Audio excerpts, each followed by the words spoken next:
जय Hind. Bajrangi study point में आप सभी का स्वागत है।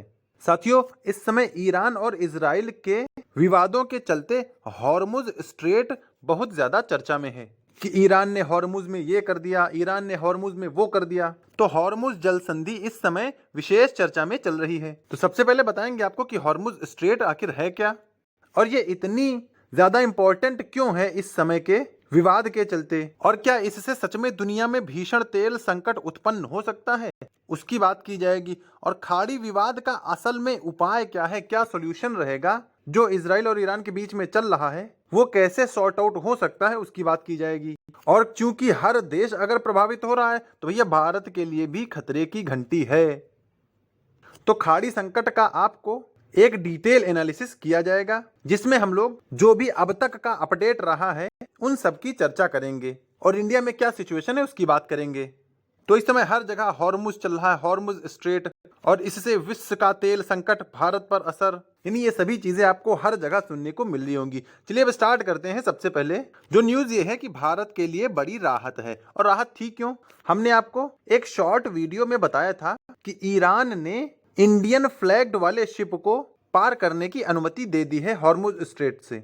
तो इसलिए भारत के लिए बड़ी राहत है और दुनिया के लिए भी उम्मीद जग गई है या दिख गई है। इससे पहले ईरान ने चाइना और रशिया को परमिशन दे रखी थी कि भैया आपके जहाजों को रोका नहीं जाएगा। उसमें अब इंडिया भी शामिल हो गया है, जिसमें ईरान ने एलपीजी लदे 2 जहाज को भारत जाने की अनुमति दे दी है। ये हमने पहले भी डिस्कस किया है। और अमेरिका की तरफ से न्यूज ये आ रही है कि अमेरिका ने दी छूट, अगले 30 दिनों तक रूस से तेल खरीद सकेंगे सभी देश। यानी अमेरिका ने ये रेस्ट्रिक्शन लगाया था कि कोई भी देश रशिया से तेल नहीं खरीदेगा, लेकिन यहाँ पर अमेरिका ने भी छूट दे दी है, अगले 30 दिनों तक कोई भी देश रशिया से तेल खरीद सकता है। और इंडिया में फिलहाल क्या चल रहा है? पेट्रोल और डीजल का पर्याप्त भंडार, एलपीजी को लेकर थोड़ी चिंता है, और वो चिंता हमारे सामने है भी, जो कि गैस सिलेंडर के रूप में जो बड़ी बड़ी लाइंस हैं, बड़ी बड़ी कतारें हैं, वो हमें नजर आ रही हैं। तो फिलहाल अभी बहुत ज्यादा डरने की बात नहीं है, सरकार पूरी तरह से अश्योर है। पेट्रोल और डीजल की तो कोई समस्या ही नहीं है। थोड़ा बहुत जो एलपीजी को लेकर है, वहां पर 2 जहाज चल हुए हैं, तो जैसे ही पहुंचेंगे सिचुएशन नॉर्मल होने ही। तो आप लोग ज्यादा पैनिक ना मचाएं, सिचुएशन धीरे धीरे काबू में आ जाएंगी। चलिए आगे बात करेंगे असल में स्ट्रेट ऑफ हॉर्मुज है क्या। देखिए, चलिए पहले मैं आपको एक एग्जांपल देता हूं। जैसे मान लिया एक ये पानी का कोई एरिया है और दूसरा ये इधर कोई पानी का ऐसे एरिया है। इन 2 पानी के एरिया को एक पानी का एरिया जोड़े, यानी मान लिया कि एक ये तालाब है और दूसरा ये तालाब है। इस तालाब के बीच में से कोई नाला टाइप से हो, तो इस नाले को यहाँ पर स्ट्रेट बोला जाएगा। यानी पानी का वो भाग जो बड़े बड़े पानी के हिस्सों को जोड़ता है, उसे ही स्ट्रेट या जल संधि बोला जाता है। तो ऐसी ही स्ट्रेट है स्ट्रेट ऑफ हॉर्मुज। ये हॉर्मुज किन्हें जोड़ती है? एक तो पर्शियन गल्फ वाले पानी को, दूसरा गल्फ ऑफ ओमान वाले पानी को ऐसे कनेक्ट कर रही है। आप यहाँ से देख सकते हैं, ये मैंने ब्लू वाला जो टिक किया, इधर से ही जहाज ऐसे जाते हैं आगे। तो ये सकरा पानी का हिस्सा है जो कि पर्शियन या गल्फ ऑफ खाड़ी, फारस की खाड़ी को ओमान की खाड़ी से जोड़ता है। तो ये तो रही स्ट्रेट ऑफ हॉर्मुज जो कि इन दोनों को कनेक्ट करता है। अब असल में ये इतना इंपॉर्टेंट कैसे है, इसकी बात कर लें। तो देखिए, इंपॉर्टेंट ये इसलिए है क्योंकि स्ट्रेट ऑफ हॉर्मुज जो है वो फिलहाल ईरान के कंट्रोल में है, क्योंकि ईरान इससे सबसे ज्यादा सीमा साझा करता है। और ये जो खाड़ी देश हैं, जैसे इराक हो गया या कुवैत हो गया, कतर हो गया, और यहाँ पर बहरीन है, बहरीन हो गया, यानी जो 7-8 देशों से पेट्रोलियम और कच्चा तेल निकलता है, पेट्रोलियम बोल दें या नेचुरल गैस बोल दें, ये जो चीजें निकलती हैं ये स्ट्रेट ऑफ हॉर्मुज के थ्रू ही होकर आगे जाती हैं।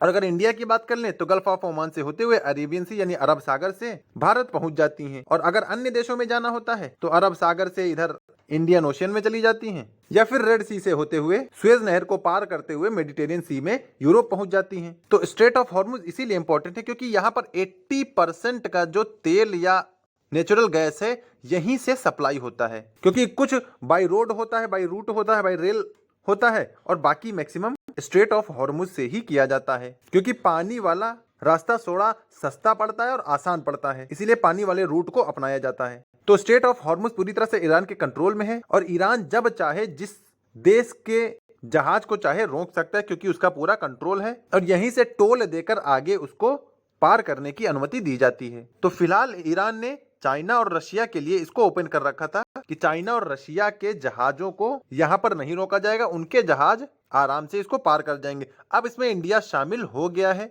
इंडिया के 2 जहाज जिसमें नेचुरल गैस थी, उनको पार करने की ईरान ने अनुमति दे दी है। आप ये न्यूज यहाँ भी देख सकते हैं, Iran allows Indian tankers through straight of Hormuz, यानी ईरान ने इंडियन टैंकर्स को स्ट्रेट ऑफ हॉर्मुज से पार करने की अनुमति दे दी है।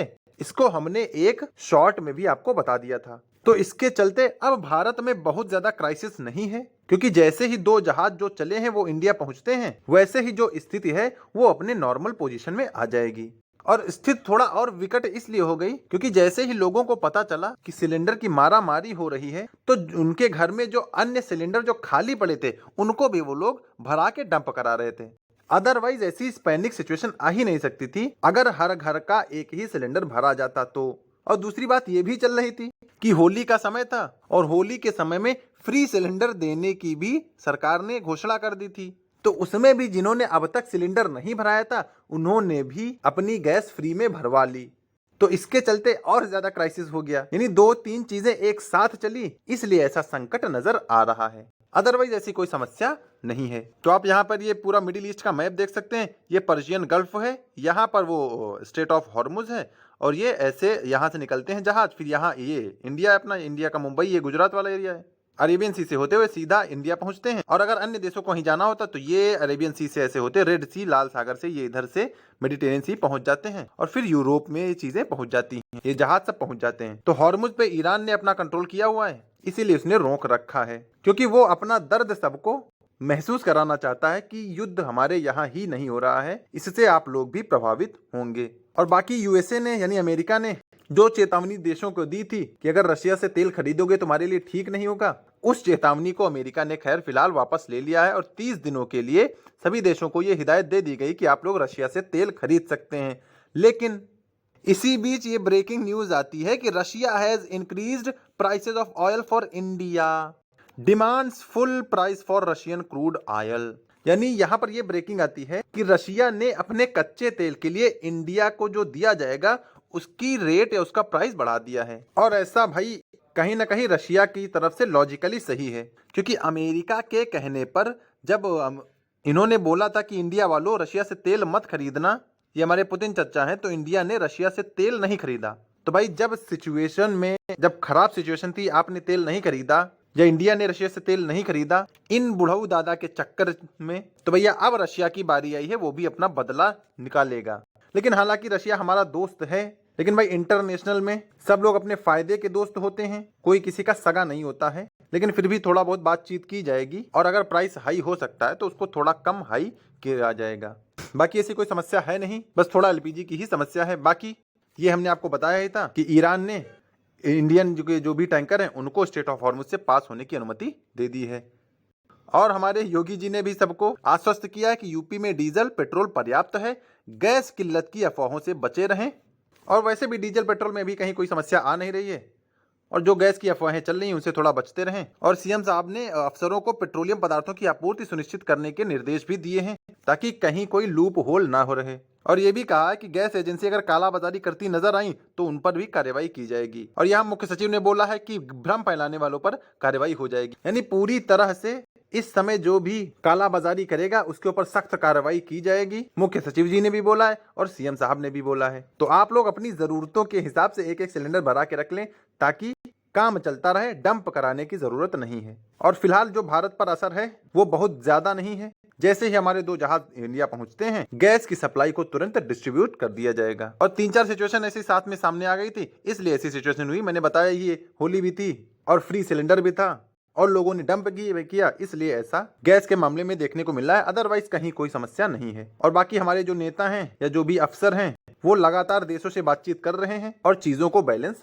बना रहे हैं। तो ये एनालिसिस आपको कैसा लगा हमें कमेंट में बताइएगा। और एक मैं आपके लिए क्वेश्चन छोड़ के जा रहा हूं, आपको उसे कमेंट में बताना है कि क्या ईरान और इजराइल ये दोनों जो इस समय वॉर में हैं, क्या ये दोनों खाड़ी देश हैं? जो जीसीसी है क्या उसके मेंबर हैं कि नहीं, आपको ये कमेंट में बताना है। और वीडियो कैसा लगा उसे भी आप कमेंट में बता सकते हैं। और बाकी ऐसी अपडेट पाने के लिए चैनल को सब्सक्राइब जरूर कर लें, क्योंकि जियोपॉलिटिक्स को मैं आपको बहुत ही आसान भाषा में समझाऊंगा। और जो भी अपडेट आएगी ईरान इजराइल अपडेट से चलते उसको भी आपके साथ शेयर किया जाएगा। तो क्वेश्चन का आंसर कमेंट में दे दें, वीडियो लाइक और चैनल को सब्सक्राइब कर लें और मिलेंगे नेक्स्ट अपडेट के साथ।